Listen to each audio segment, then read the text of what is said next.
जिल्हा परिषदेच्या वर्ग 3 कर्मचाऱ्यांच्या निवासस्थानांना समस्यांचा मोठा विळखा पडला असून प्रशासकीय अनास्थेचा आणखी एक धक्कादायक नमुना समोर आला आहे।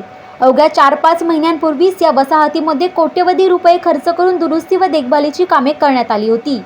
मात्र पहिल्याच पावसात हे संपूर्ण काम अत्यंत निकृष्ट दर्जाचे झाल्याचा आरोप येथील कर्मचाऱ्यांच्या पत्नी व गृहिणींनी केला आहे। सध्या वसाहतीमधील रस्ते पूर्णपणे अखडले असून बसवलेले पेवर ब्लॉक बाहेर निघाले आहेत। इतकेच नव्हे तर निकृष्ट कामामुळे पहिल्याच पावसाचे पाणी क्वार्टर्समध्ये गळत आहे। कॉलनीमध्ये लहान पाईपलाईनमुळे पिण्याचे पाणी येत नाही। अंधाराचे साम्राज्य असूनही पुरेसे स्ट्रीट लाईट नाहीत आणि अंतर्गत नाल्या तुंबल्यामुळे आरोग्याचा गंभीर प्रश्न निर्माण झाला आहे। वसाहतींची ही दुरवस्था दूर करून प्रशासनाने तात्काळ मूलभूत सुविधा पुरवाव्यात अशी मागणी कर्मचाऱ्यांच्या कुटुंबियांनी केली आहे।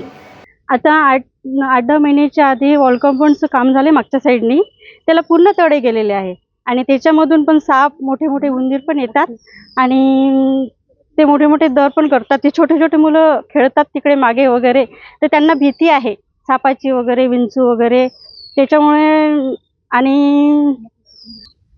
आणि पावसाळ्यामध्ये एवढा त्रास होतो की पाऊस येतो तेव्हा आमच्या घरामध्ये पाणी येतं, सर्वांच्याच घरामध्ये पाणी जातं आणि आम्हाला एवढा प्रॉब्लेम होतो की आम्ही आतापर्यंत 2-3दा ऑफिसला गेलेलो आहे। सरांची पण भेट घेतली, शिवसाहेबांची भेट घेतली, मॅडमची पण भेट घेतली, पण त्यांनी सांगितलं की आम्ही काम करू बा, पण आतापर्यंत ते त्यांनी काही हजेरी दिली नाही। इथे त्यांनी काही झाडं वगैरे कापायचे आहे। आता ते मागे झाडे पडले मोठे, इथे गाड्या वगैरे असतात आमच्या इथे ठेवलेल्या।